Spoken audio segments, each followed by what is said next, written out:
E aí pessoal, tudo bem? Beleza? Como é que vocês estão? Aqui quem fala é André Bona, eu sou aqui o responsável pelo blog de valor. Então hoje fiz sobre caderneta de poupança.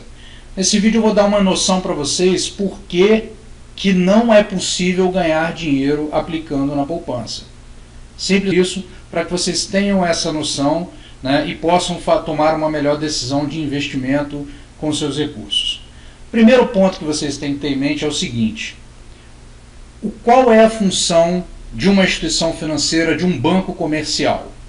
A principal função de um banco comercial é a intermediação financeira. O que vem a ser intermediação financeira, pessoal? A intermediação financeira é basicamente o seguinte: nós temos na nossa economia um grupo de pessoas que tem recursos sobrando, né? E nós temos um grupo de pessoas, empresas, governos e tudo mais, que tem recursos faltando num determinado momento. Então o primeiro grupo nós chamamos de poupadores e o segundo grupo nós chamamos de tomadores. Só que essas pessoas precisam se encontrar para que haja o crédito, né? Para que essas pessoas consigam financiar as suas necessidades. E essas pessoas poupadoras não vão para o metrô, não vão para o ponto de ônibus dizer: olha, eu tenho 500 mil reais, eu tenho 100 mil reais, tem alguém precisando de dinheiro e tal, e negociam isso. Isso não é feito dessa forma. Isso é feito por meio das instituições financeiras, dos bancos comerciais. Então a principal função de um banco comercial qual é? É aproximar poupadores e tomadores, certo? Então o banco capta dinheiro das pessoas que têm recursos sobrando e empresta esse dinheiro para as pessoas que precisam de recursos, ok? Então esse processo é o processo de intermediação financeira. Então aproximar tomadores e poupadores é a função de intermediação financeira de um banco, tá? E como que um banco vai ganhar dinheiro nesse processo? Olha, todos nós sabemos o seguinte, que quando a gente empresta dinheiro para o banco, ou seja, a gente aplica no banco, ele nos paga uma taxa muito menor do que a taxa que ele cobra quando ele empresta dinheiro para as pessoas, não é isso? É óbvio, é onde vem o lucro dele. Então a diferença entre o que ele cobra dessas pessoas que estão tomando crédito e as pessoas que estão emprestando dinheiro, os poupadores, os investidores, é o lucro dele. Então isso é chamado de lucro, né, no caso do banco, ou spread bancário. Então o spread bancário, que é o lucro do banco, ele vem exatamente da diferença entre o quanto ele vai pagar para um investidor e quanto que ele vai cobrar de um tomador de crédito. Então se ele, por exemplo, né, paga 0,5% ao mês para um investidor e ele está cobrando 5% ao mês de um tomador de crédito, essa diferença é o spread bancário e é o lucro do banco. Obviamente ele vai cuidar de custos de inadimplência, cobrança e tudo que for necessário para isso. Porém, esse é o lucro do banco. Então, isso faz com que a gente perceba o seguinte: se o lucro do banco vem do spread bancário, que é basicamente a diferença entre o custo do dinheiro que ele vai pagar para o investidor e o dinheiro que ele vai cobrar do tomador de crédito, então o que a gente pode concluir disso? Que o lucro do banco vai ser maior quanto maior for essa diferença, ou seja, quanto menos ele puder pagar ao investidor e quanto mais ele puder receber do tomador de crédito. Não é isso? Faz todo sentido. O processo é esse. O processo de intermediação financeira é esse. Então, para o banco, quanto menos ele pagar para o investidor em determinadas aplicações financeiras e quanto mais ele cobrar do tomador, maior vai ser o seu lucro, ok? Então esse é um processo de intermediação bancária que é fundamental a gente entender. Bom, agora falando da poupança. A poupança nada mais é do que uma aplicação financeira que o banco capta dinheiro de poupadores para emprestar para tomadores de crédito, certo? Então é uma das formas que ele tem para captar dinheiro. Porém a poupança, esse dinheiro proveniente de aplicações em poupança, o banco não pode emprestar, por exemplo, para o indivíduo que precisa financiar o seu cartão de crédito, ou financiar o seu cheque especial, ou financiar um crédito direto ao consumidor. Não. O dinheiro da poupança, por lei, ele só pode ser destinado para os indivíduos que estão tomando crédito ou no crédito imobiliário, tipo programa de habitação, tipo Minha Casa Minha Vida, por exemplo, ou para a agricultura familiar. Então essas duas modalidades de crédito, para onde o recurso da poupança obrigatoriamente tem que ir, o que acontece? Elas normalmente têm taxas, né, de juros para quem está pegando empréstimo mais baixas do que as outras taxas de outros empréstimos, né, em prazos alongados. Então dessa forma o lucro que o banco vai ter fica espremido. Por quê? Porque ele está emprestando dinheiro numa taxa mais baixa. Se ele está emprestando dinheiro numa taxa mais baixa, obviamente ele também vai ter que pagar ao investidor com uma taxa mais baixa. Então, conceitualmente, é impossível pensar que a poupança possa ter uma rentabilidade maior do que qualquer outra modalidade de investimento que tenha a mesma natureza. Tá? Então, isso de cara já mostra para a gente por que a poupança vai ter a menor rentabilidade comparando com CDBs, letras de crédito imobiliário, letras de crédito do agronegócio, etc. Tá? Então, esse é um primeiro ponto que a gente precisa deixar muito claro. Dessa forma, a poupança vai ter essa situação.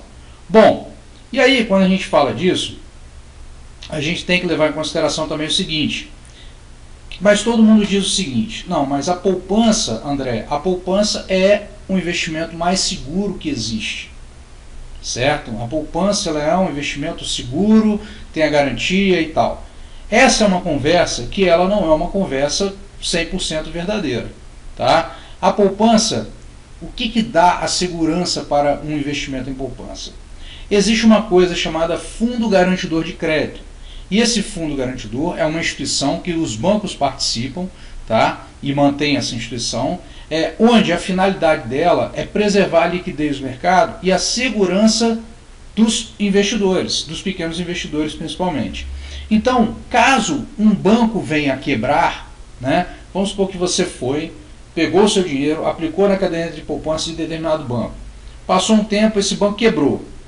Tá? O que acontece? O Fundo Garantidor de Crédito te dá a segurança de que, caso esse banco que você aplicou os recursos na poupança venha quebrar, ele vai te restituir em até R$250 mil, né, no seu CPF.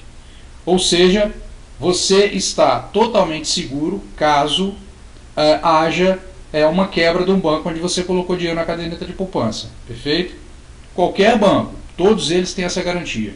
Então, de cara, a gente já pode ver que se o seu volume de dinheiro é inferior a R$250 mil, ou é superior, mas você pode ter 2 ou 3 poupanças em bancos diferentes, respeitando esse limite, você está completamente protegido com relação à sua caderneta de poupança. Ocorre que, dessa forma, a garantia da poupança, então, ela existe, a segurança ela existe porque existe o Fundo Garantidor de Crédito. Só que o Fundo Garantidor de Crédito, ele não garante só a poupança. Ele garante outras modalidades de investimento, como CDBs, letras de crédito imobiliário e letras de crédito do agronegócio, que são outras formas de você aplicar e investir o seu dinheiro. Então, com relação à segurança, é um mito dizer que a poupança é a coisa mais segura que existe, porque essas 3 oportunidades, essas 3 outras modalidades de aplicação, também são garantidas pelo Fundo Garantidor de Crédito dentro dos 250 mil. Então, dessa forma, você pode buscar, dentro dessas situações que a gente mencionou inicialmente, alternativas de investimento que vão render mais para você com a mesma segurança. Tá? Então, isso é um ponto que a gente precisa chamar a atenção. Ah, não, mas a rentabilidade da poupança me é suficiente. Bom, aí eu gostaria de mostrar para vocês aqui, por exemplo, alguns slides rápidos aqui que fazem parte da nossa palestra, né? Até da palestra que a gente realiza aí, que vai justamente falar sobre isso aí, vai falar sobre a rentabilidade da poupança. Então, como vocês estão vendo aqui, a rentabilidade real da poupança antiga, aquela poupança antes da regra atual, né? Então, observem a rentabilidade da poupança no seguinte sentido, olha só. A rentabilidade nominal da poupança, ano a ano, de 96 até 2012, quanto que ela entregou de rentabilidade em todos esses anos, perfeito? Vê que ela vem caindo, até acompanhando a queda de taxa de juros da economia, né? E hoje está rendendo na faixa de 6,47, mas a estimativa, né, a rentabilidade real dela é 6,17 mais TR. Como a TR vem diminuindo, ela vem também diminuindo a rentabilidade. Agora, se a gente colocar a inflação aqui nessa conta, olha só o que vai acontecer com a poupança de 2000 para cá, por exemplo. Essa foi a rentabilidade anual da poupança, tá, em cada um desses anos, perfeito, ao ano. Então observem que a poupança, em alguns anos, como 2001, ela rendeu 0,89% ao ano. Em 2002, ela teve uma rentabilidade negativa de 2,90%.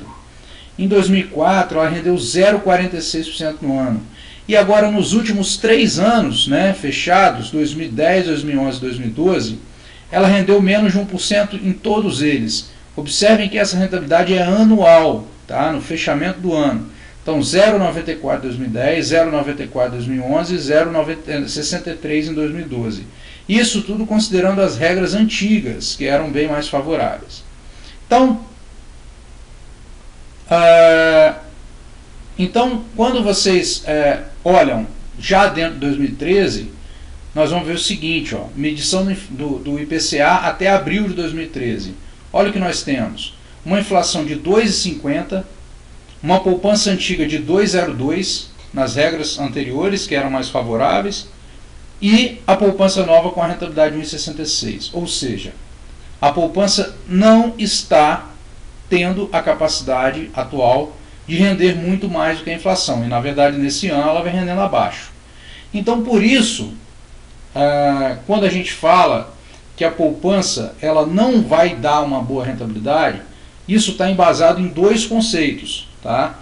Primeiro, o conceito da intermediação financeira, onde esse dinheiro da poupança captado pelo banco, ele é carimbado para oferta de crédito em 2 linhas que tem juros baixos. Então, como o banco ganha na diferença, ele não tem como te rentabilizar mais, é impossível, certo?